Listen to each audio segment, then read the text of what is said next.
नमस्कार, इस समय हमारे साथ भारतीय जनता पार्टी के सीनियर नेता श्यामलाल शर्मा जी, इनसे जानते हैं आखिर चल क्या रहा है, क्या हो रहा है कि जहाँ पर जनता के मुद्दों को हाईलाइट करना था, जहाँ जनता के मुद्दों को सदन में रखना था, क्योंकि जनता को काफ़ी उम्मीदें चल रहा है। श्यामलाल शर्मा जी, आखिर चल क्या रहा है?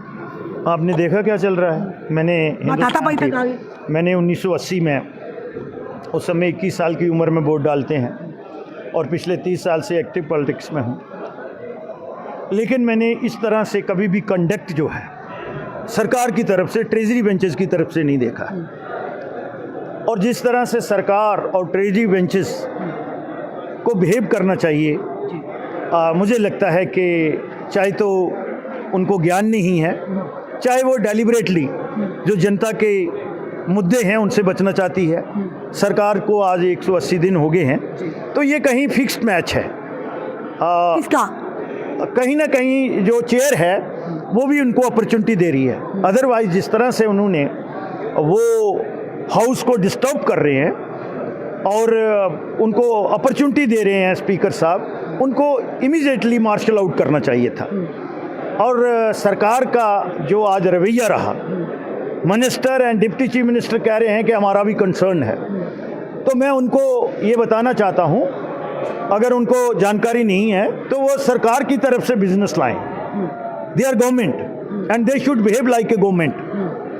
तो अगर उनको कोई जानकारी कम है तो उनके पास लॉ सेक्रेटरी होंगे, लॉ ऑफिसर्स भी हैं, उनसे जानकारी ले लें, लेकिन हम उनकी जो जिम्मेदारियां हैं उससे बचना नहीं देंगे। पर ये कहा जा रहा है, अगर बात करें पीडीपी के वहीद परा जी की या सजाद गनी लोन जी की, आप करें मैच, वो कह रहे हैं एनसी और भाजपा का मैच फिक्सिंग है, ये सिर्फ एक ड्रामा चल रहा है जो सदन के अंदर दिखावा चल रहा है, हाथापाई और एक दूसरे पर नारेबाजी कर रहे हैं। वो ऐसा कह रहे होंगे क्योंकि कल से आपने देखा कि लीडर ऑफ द हाउस में नहीं है और उन्हीं की पार्टी के लोग हाउस को जो है वो डिस्टर्ब कर रहे हैं। और हॉनरेबल स्पीकर साहब जो लीडर ऑफ द हाउस है, वो ट्यूलिप में हमारे भारतीय जनता पार्टी के जो गवर्नमेंट ऑफ इंडिया के मिनॉरिटी अफेयर्स के मिनिस्टर हैं, जिन्होंने ये बिल लाया है, उनके साथ वहाँ तफरीक कर रहे हैं। तो मुझे लगता है कि शक करना तो उनका जायज़ है। ये सही कुछ ना कुछ चल रहा है, मैच फिक्सिंग है। अगर शक किया तो कुछ ना कुछ तो है ना। नहीं, शक करना तो बनता है ना सर, आप ठीक कह रहे हैं। तो ये बताइए, ये जो अभी हाल में ये भी कहा जा रहा है स्पीकर को चेंज किया जाए, ये मैंने कहा, आपने भी कहा, ये मैंने कहा पॉइंट ऑफ ऑर्डर लेके, आपने देखा होगा हमें तो बोलने की। पॉइंट ऑफ ऑर्डर में मैंने कहा, जितनी मुझे समझ है, कि सीधा सीधा उन्होंने एलिगेशन लाया कि स्पीकर की रूलिंग जो है वो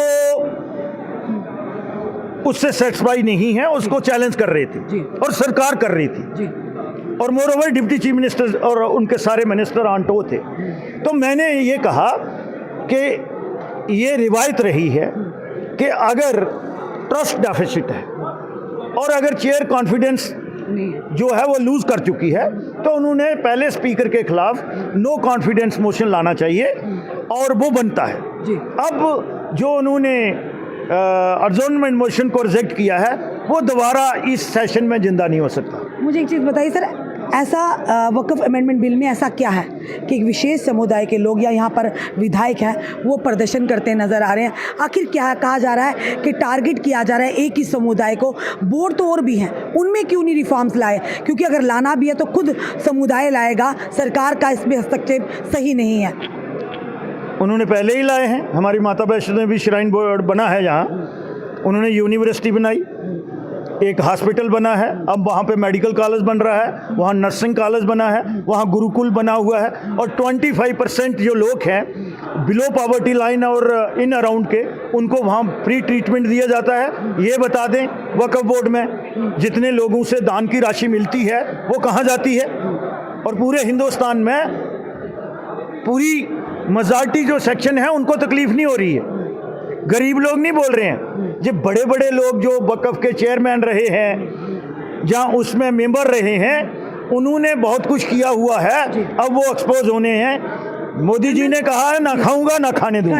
MLA रजौरी कह रहे हैं कि हमें इनकी मंशा पर शक है, भारतीय जनता पार्टी की, इन्हें वक्फ बोर्ड की ज़मीनों को हड़पना है, इसीलिए ये अमेंडमेंट बिल लाया। मुझे नहीं लगता हमें उनके सर्टिफिकेट की ज़रूरत है। इसलिए मैं इस पे कोई टिकट अपनी नहीं करूंगा। भारतीय जनता पार्टी की क्रेडिबिलिटी जो है और हमारी लीडरशिप की क्रेडिबिलिटी जो है, आज उसका ढंका पूरे विश्व में है। इसमें भारतीय जनता पार्टी की कथनी और करनी वाली, ये ऊपर से जनाब पहनने वाले हमसे सवाल नहीं कर सकते। जो दो दिन से यहाँ पर चल रहा है, जनता के विश्वास का क्या, जनता की उम्मीदों का क्या? जनता जवाब देगी ना, जनता जवाब देगी और हम इनको अकाउंटेबल बनाएंगे। हम अपनी भूमिका जो है विपक्ष की, वो पूरी ईमानदारी से अपने कर्म का निर्वाह कर रहे हैं। ये थे हमारे साथ पूर्व मंत्री श्यामलाल शर्मा जी और भारतीय जनता पार्टी के विधायक। जिस तरह से हमने सवाल इनसे पूछा कि क्या वाकई वक्फ बोर्ड को लेकर ऐसे संशोधन किए गए, अमेंडमेंट किए जिसे एक समुदाय को टारगेट किया जाए, तो इन्होंने साफ तौर पर कहा कि तकलीफ़ उन्हें ही है, परेशानी उन्हें ही है जिन्होंने इन ज़मीनों पर कब्ज़ा किया हुआ है। बाकी ट्रांसपेरेंसी लाने के लिए, रिफॉर्म्स लाने के लिए इसीलिए इसमें अमेंडमेंट की गई, जिसे कई सारे लोगों ने इसे अपनाया, इसका स्वागत किया है।